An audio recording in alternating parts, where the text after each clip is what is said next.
માતાજીના અસીમ આશીર્વાદથી હું ને ભૂરીબેન ટ્રેન પકડીને પહોંચ્યા ભુજ. ભુજાઓનો ઉપયોગ કરીને અમે પહોંચ્યા ઈવોકના રિસેપ્શન એરિયામાં. પહોંચતા જ લાગી એમને તાબડતોડ ભૂખ તો ઈવોક વાળા એમને ભાતું આપીને બસમાં બેસાડી દીધા, જેનો ભૂરીબેને ખૂબ આનંદ લીધો.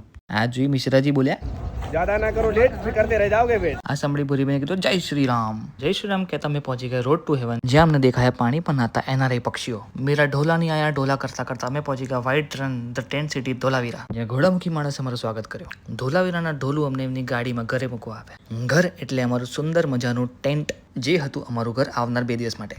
ઈવોક વાળે અમને ટોપી પહેરાવીને કીધું બોલો દિલ બોલે હડીપ્પા. આમંત્રણ ફૂંકતા જ અમે પહોંચી ગયા હતા હરપ્પા સિટીમાં, જે છે one of the oldest civilisation. Harappa ગામમાં બહુ તડકો પડી રહ્યો હતો, તો મેં કીધું લાવ હરપ્પાના લોકોને શોધી લઈએ. પણ બહુ શોધ્યા પછી કીધું કે આ તો બહુ વર્ષો પહેલા રહેતા હતા. ભૂરીબેને કીધું હેડો બહુ હવે ઘેર જવું પડશે. ભૂરીબેને આશીર્વાદ આપ્યા અને જોત જોતા સાંજની રાત પડી ગઈ અને ટેન્ટ સિટી ભૂરીબેનના આશીર્વાદથી ચમકી ઉઠી. રાત પડી અને રાત પડતા ગુજરાતીઓને શું જોઈએ? ચરવા જોઈએ. એટલે અમે ચરવા બેઠા અને અમારો સાથ આપ્યો કચ્છના કલાકારોએ. ઊંઘતા પહેલા અમે જોયા ચમચમતા તારલા અને ચંદા મામા. બાકીની પંચાયત કાલના બ્લોગમાં.